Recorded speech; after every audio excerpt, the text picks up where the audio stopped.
Hello students, I chemistry coach Avinash Jaiswal welcome you all on my YouTube channel. I hope you are healthy, safe and sound. So बच्चों जैसे कि आप जानते हैं कि हम लोग नीट का एक पेपर डिस्कस कर रहे हैं with the topic of that question.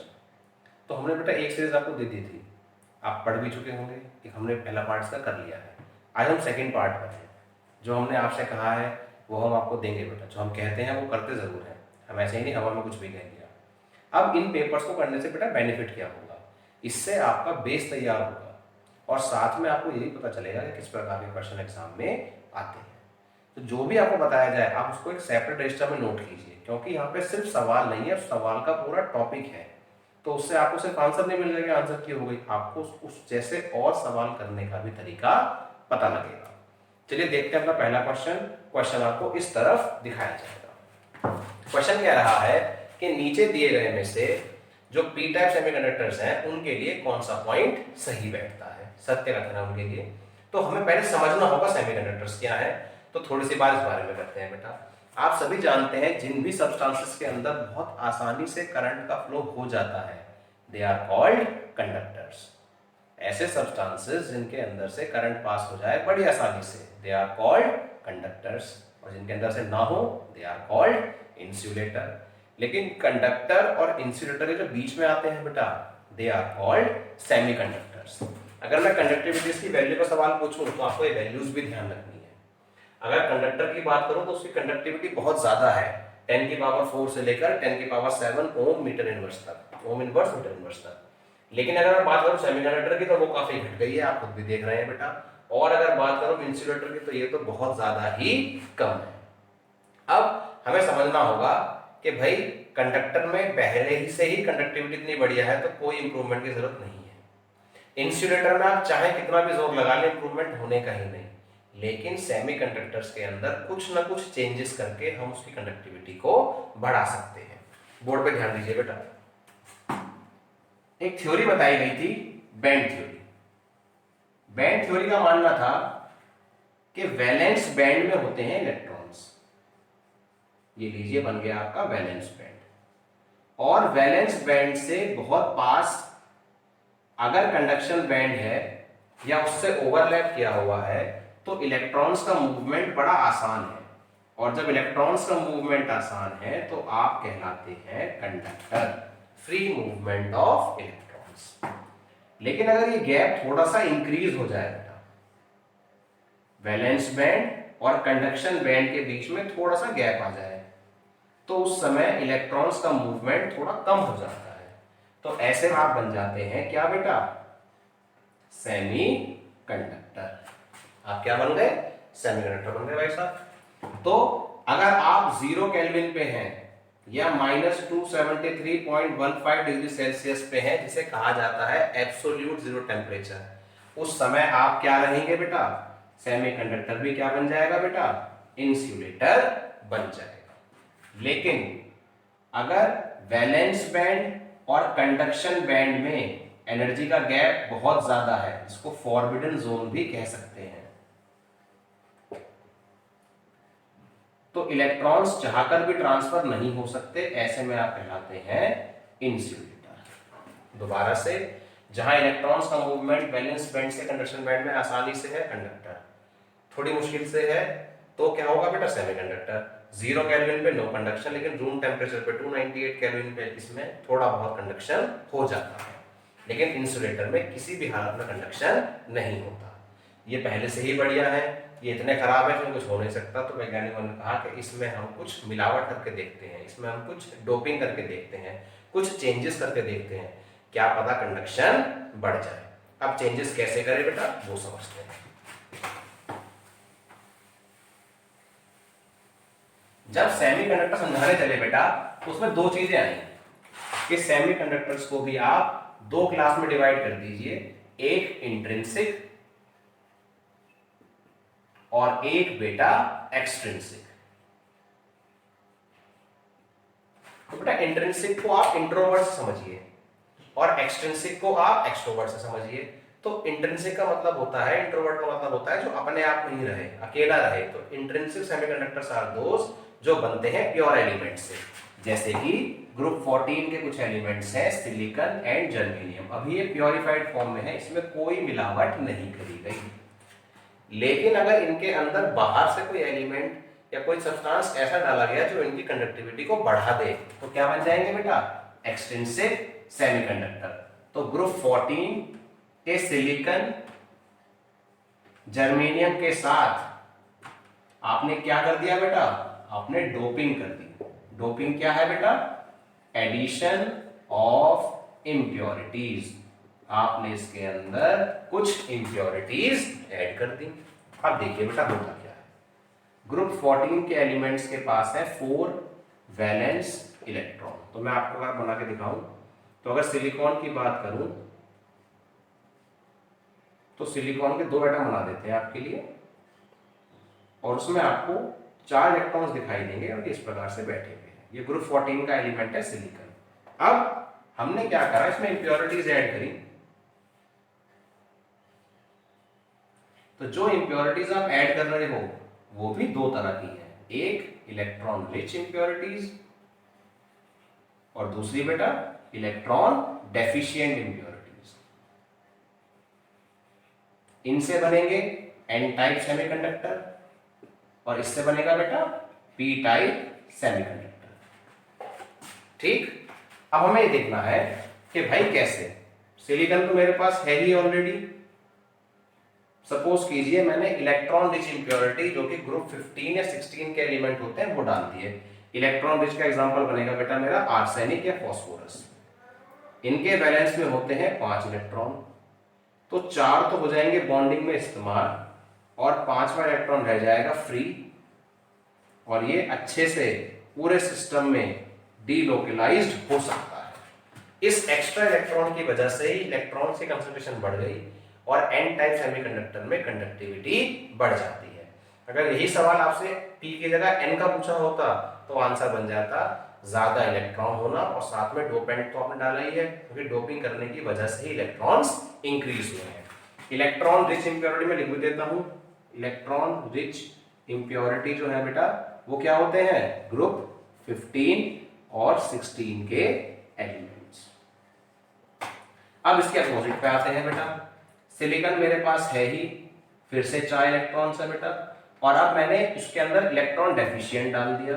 तो इलेक्ट्रॉन डेफिशिएंट होते हैं बेटा, बिल्कुल समझने की बात है, 14th वाले सेमीकंडक्टर, उससे पहले वाले इलेक्ट्रॉन डेफिशिएंट और उसके बाद वाले एलिमेंट्स इलेक्ट्रॉन रिच। तो 15-16 रिच और 12-13 इलेक्ट्रॉन पुअर। तो इसमें आ जाएंगे बेटा ग्रुप 13 के एलिमेंट्स और ग्रुप 12 के एलिमेंट जैसे कि aluminium, gallium etcetera. Electron deficient में कौन से एलिमेंट आएंगे बेटा? ग्रुप 13 के और ग्रुप 12 के जैसे कि एल्यूमिनियम और गैलियम। अब सिलिकॉन में जब मैंने एल्यूमिनियम डाला तो उसके पास थे 3 इलेक्ट्रॉन। 3 इलेक्ट्रॉन के साथ एक जगह रह जाएगी खाली, क्योंकि भैया सिलिकॉन को इलेक्ट्रॉन चाहिए होते हैं 4। इस खाली जगह को हम क्या बोलते हैं बेटा? पॉजिटिव। अब जब इसमें इलेक्ट्रिक फील्ड अप्लाई किया जाएगा बेटा तो हम ऑब्जर्व करेंगे कि ये इलेक्ट्रॉन इस जगह आ जाएगा और पॉजिटिव वाला इसकी जगह ले लेगा।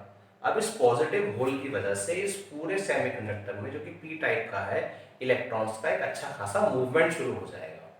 इसीलिए पी टाइप सेमीकंडक्टर में डोपेंट जो ऐड करा गया है और उसके द्वारा बनाया गया पॉजिटिव होल ही कंडक्टिविटी को इंक्रीज करता है। चलिए अब देखते हैं अपना अगला क्वेश्चन है। प्रोडक्ट आपको गिवन है, बीच में कुछ मिसिंग है वो आपको बताना है। तो रिएक्शन में जो आप लोगों को रिएजेंट दिया गया है, जो आपको बेटा रिएक्टेंट दिया गया है सॉरी, वो कुछ इस प्रकार का है।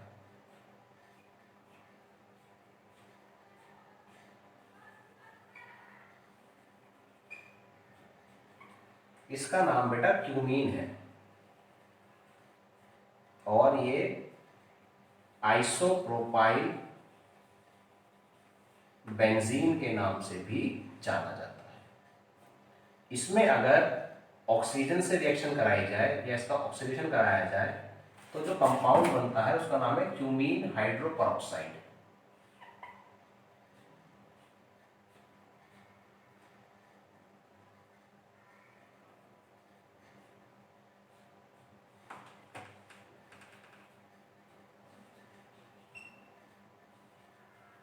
और उसके बाद आप इसमें पानी के साथ जब H+ डालते हैं बेटा तो आपको फिनॉल मिल जाता है।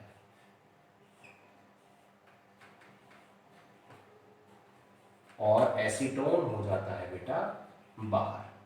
ये reaction industrial preparation of phenol कहलाती है। बहुत ही इंपॉर्टेंट रिएक्शन है और क्लास 12 में भी है। तो आपका ये आंसर हो जाएगा बेटा, देख लीजिए कौन सा ऑप्शन है, वही आपका आंसर। अगला सवाल आप देखेंगे बेटा, उसमें पूछा गया है कि एटीपी के ट्रांसफॉर्मेशन में कौन सा एलिमेंट यूजफुल है बेटा। तो उसका आपका सीधा आंसर है बेटा मैग्नीशियम। उसके अलावा आपको सोडियम, पोटेशियम और कैल्शियम के बारे में भी थोड़ी बहुत जानकारी होनी चाहिए बेटा। ये दोनों एलिमेंट बहुत ही इंपॉर्टेंट रोल प्ले करते हैं एंजाइम्स के एक्टिवेशन में। एक सोडियम पोटेशियम पंप भी बनता है बेटा, वो भी बहुत इंपॉर्टेंट पॉइंट है। वाटर का बॉडी में से निकलने में भी सोडियम का काफी इंपॉर्टेंट रोल है। उसी हिसाब से कैल्शियम हमारी बॉडी में बोन्स में और टीथ में प्रेजेंट रहता है। मैग्नीशियम क्लोरोफिल के अंदर भी प्रेजेंट है। तो इन सारे एलिमेंट्स के बारे में आपको थोड़ी थोड़ी जानकारी होनी चाहिए। कुछ सिंपल क्वेश्चंस भी आते हैं बेटा जिनको आप आसानी से कर पाएंगे। अब अपना बेटा अगला सवाल देखते हैं।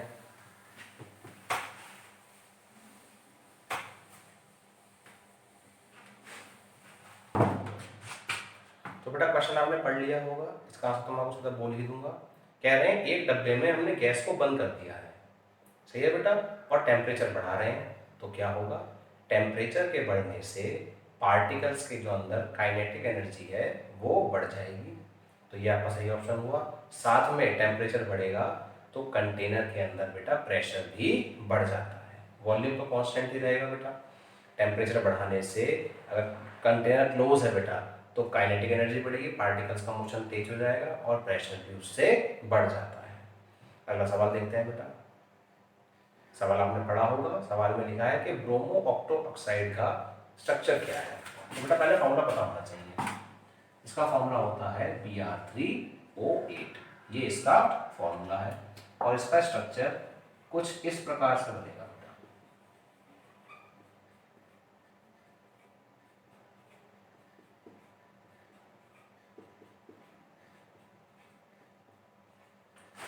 आपको परेशान होने की जरूरत नहीं है। आपको एनसीईआरटी के जो भी स्ट्रक्चर्स हैं, चाहे वो 11th में हो चाहे 12th की किताब में हो, वो सारे करने हैं बेटा, और वही स्ट्रक्चर्स आप में से कोई ना कोई पूछा जाएगा। ये 11th क्लास के रिडॉक्स रिएक्शन चैप्टर में ये आपको डायग्राम दिया हुआ है। आइए देखते हैं बेटा अगला क्वेश्चन।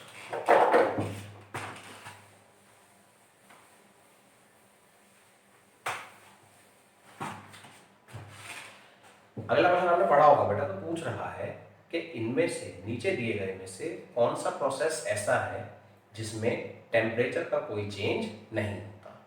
तो मैं आपको सिंपल शब्दों में कहूँ, उसका आंसर है एडियाबैटिक प्रोसेस। ऐसा प्रोसेस जिसके अंदर से हीट का कोई ट्रांसफर ना हो सके लेकिन एनर्जी का ट्रांसफर वर्क डन के द्वारा हो सके, उसे हम कहते हैं एडियाबैटिक प्रोसेस। उसके अलावा जो ऑप्शन है बेटा, एक है आइसोथर्मल प्रोसेस। जो भी काम कांस्टेंट टेम्परेचर पे कराया जाएगा उसे आइसोथर्मल कहा जाता है। जो भी काम कांस्टेंट वॉल्यूम पे कराया जाएगा उसे आइसोकोरिक कहा जाता है। और जो भी काम कांस्टेंट प्रेशर पे कराया जाता है बेटा उसे आइसोबारिक कहा जाता है। इसके अलावा एक सिस्टम और है बेटा जिसको हम बोलते हैं आइसोलेटेड सिस्टम। आइसोलेटेड सिस्टम वो होता है जिसमें हीट और एनर्जी किसी के भी चेंज की इजाजत नहीं है, कुछ भी अलाउड, कुछ भी चेंज करना पॉसिबल नहीं होता। चलिए देखते हैं अपना अगला क्वेश्चन। तो बेटा अगला सवाल आपने देखा होगा, उसमें एक इक्वेशन गिवन है आपको और पूछा गया है कि इसमें standard Gibbs energy of reaction निकालिए। तो बेटा डायरेक्ट फॉर्मूला है इसका, Fe3+ है एक्वस, I नेगेटिव है एक्वस, Fe2+ बन गया एक्वस, I2 बन गया होगा, हमारा सोल्यूशन में रहा होगा तो ये भी एक्वस ही रहेगा। अब बेटा इस क्वेश्चन को सॉल्व करने का एक डायरेक्ट फॉर्मूला है।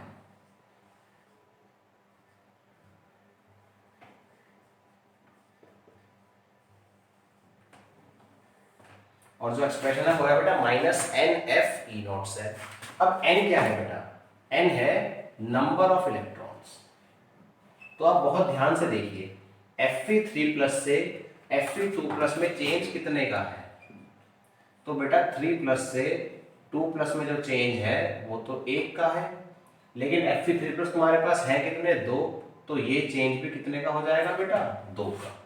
सिमिलरली I नेगेटिव सपोज कीजिए कन्वर्ट हुआ है I में, तो यहां से यहां 1 का चेंज है, तो 2I से अगर 2I2 बने, मतलब 2I नेगेटिव से 1I2 बना, तो भी चेंज कितने का हुआ बेटा? 2 का। तो आपकी n की वैल्यू आ गई 2। F हमारा फैराडे कांस्टेंट है 96500 कूलाम पर मोल। अब बेटा होगा क्या, E0 सेल आपको गिवन है, आप डायरेक्ट वैल्यू पुट कर दीजिए, तो -2 इंटू 0.24 इंटू 96500 जूल में आपका आंसर आ जाएगा। आप इस अपने जो भी आपका आंसर आएगा उसको आप 1000 से डिवाइड कर देंगे, तो आपका किलो जूल पर मोल में आंसर आ जाएगा।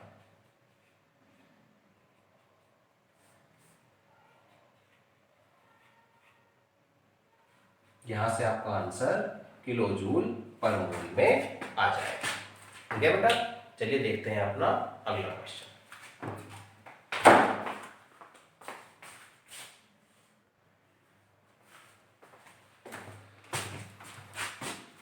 तो बच्चों सवाल आप लोगों ने देख लिया होगा। सवाल कह रहा है कि डिसप्रोपोर्शनेशन रिएक्शन क्या होती है, तो उसको समझिए ध्यान से बेटा। अगर किन्हीं एलिमेंट्स में किसी रिएक्शन में लॉस ऑफ इलेक्ट्रॉन होता है तो उसे ऑक्सीडेशन कहा जाता है, और किसी में बेटा अगर गेन ऑफ इलेक्ट्रॉन होता है तो उसे रिडक्शन कहा जाता है। लॉस ऑफ इलेक्ट्रॉन से ऑक्सीडेशन और गेन ऑफ इलेक्ट्रॉन से रिडक्शन। अगर एक ही रिएक्शन में एक ही एलिमेंट का एक ही एलिमेंट का ऑक्सीडेशन भी हो प्लस रिडक्शन भी हो, यानी किसी एक ही एलिमेंट में से लॉस भी हो इलेक्ट्रॉन का और गेन भी हो जाए, तो उस रिएक्शन को डिसप्रोपोर्शनेशन रिएक्शन कहा जाता है। इस वाले काम को समझने के लिए आपको ऑक्सीडेशन नंबर निकालना आना चाहिए बेटा। अगर आपको ऑक्सीडेशन नंबर निकालना नहीं आता है तो आपको इसमें थोड़ी दिक्कत रहेगी। ऑक्सीडेशन नंबर कैसे निकालते हैं वो मैं आपको अलग से कभी सिखा दूंगा। फिलहाल सवाल समझते हैं। यहाँ कॉपर के ऊपर चार्ज है बेटा +1, यहाँ चार्ज हुआ +2, यानी यहां से यहां पर चार्ज बढ़ गया। चार्ज बढ़ने का मतलब है लॉस ऑफ इलेक्ट्रॉन को हम इंक्रीज इन पॉजिटिव चार्ज भी कहते हैं। पॉजिटिव चार्ज का बढ़ जाना वो भी होता है। तो यहां पर इंक्रीज हुआ और यहां पर देखिए आप 0 हो गया, +1 से 0 हो गया तो डिक्रीज हुआ। तो इस रिएक्शन में तो डिसप्रोपोर्शनेशन हो रहा है। इस रिएक्शन में क्या हो रहा है बेटा? डिसप्रोपोर्शनेशन। और हमें देखते हैं, अगर आप MnO4 नेगेटिव का चार्ज निकालते हैं बेटा, ऑक्सीडेशन नंबर निकालते हैं, तो वो कुछ ऐसे आएगा।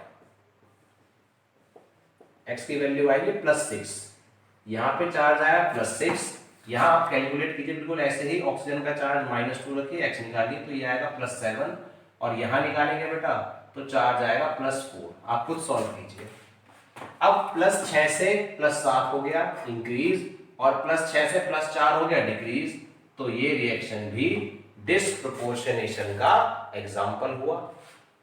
यहां आ जाइए, MnO4 नेगेटिव, पोटेशियम का चार्ज 1, मैग्नीज X होता है, ऑक्सीजन का चार्ज बेटा -2 है 4, ऊपर कोई चार्ज नहीं है, = में 0, तो Mn की वैल्यू आएगी +7। इस क्वेश्चन को करने के लिए क्लास 11th का रिडॉक्स रिएक्शन वाला आपको काम आना चाहिए। नहीं आता मैं सिखा दूंगा अलग से, परेशान बिल्कुल मत होइए। अब यहाँ पे अगर आप चार्ज निकालेंगे तो +6 आएगा, यहाँ पे आप चार्ज निकालेंगे तो +4 आएगा, तो दोनों में ही +7 से +6 और +7 से +4 गए, तो डिक्रीज हुआ है, इंक्रीज नहीं। तो ये नहीं है। इसमें देखिए MnO4 नेगेटिव का चार्ज +7 है, तो मैं आपको बेटा इसको कहूँगा आप सॉल्व मत कीजिए। मैग्नीज के लिए मैक्सिमम चार्ज जो पॉसिबल है वो +7 है, तो +7 से ऊपर तो जा नहीं पाएगा, तो कम ही गया होगा, तो ये भी नहीं होगा। तो आपका आंसर बना है बेटा A और B। यहाँ पर बेटा आपको ध्यान देना है इस बात का कि सिर्फ सवाल नहीं कराए जा रहे हैं, सवाल के साथ साथ टॉपिक को भी एक्सप्लेन किया जा रहा है, तो इसको आप एक अलग सेपरेट रजिस्टर में नोट कीजिए। ठीक है बेटा, ध्यान रखना है। और जैसे जैसे कराया जाए वैसे वैसे नोट भी करते रहिए। आपको थोड़ा थोड़ा थोड़ा थोड़ा थोड़ा थोड़ा करते करते ये आइडिया हो जाएगा कि किस टॉपिक पे से सवाल ज़्यादा आता है। अभी तो सेकंड सीरीज ही आई है, थर्ड आएगी, फोर्थ आएगी, फिफ्थ आएगी, ऐसे करते करते हमारे पास टॉपिक्स इकट्ठे होने लगेंगे कि हाँ भाई इस टॉपिक से सवाल पहले भी आया था और फिर आ गया। तो उससे आपको एक बहुत ही अच्छी तैयारी की तरफ आप बढ़ेंगे बेटा। अगले अगले सेक्शन के साथ मैं फिर आपके पास आऊँगा बेटा। तब तक के लिए आप इसको करिए। कोई समस्या आए तो आप मुझसे नीचे दिए गए नंबर पे भी पूछ सकते हैं।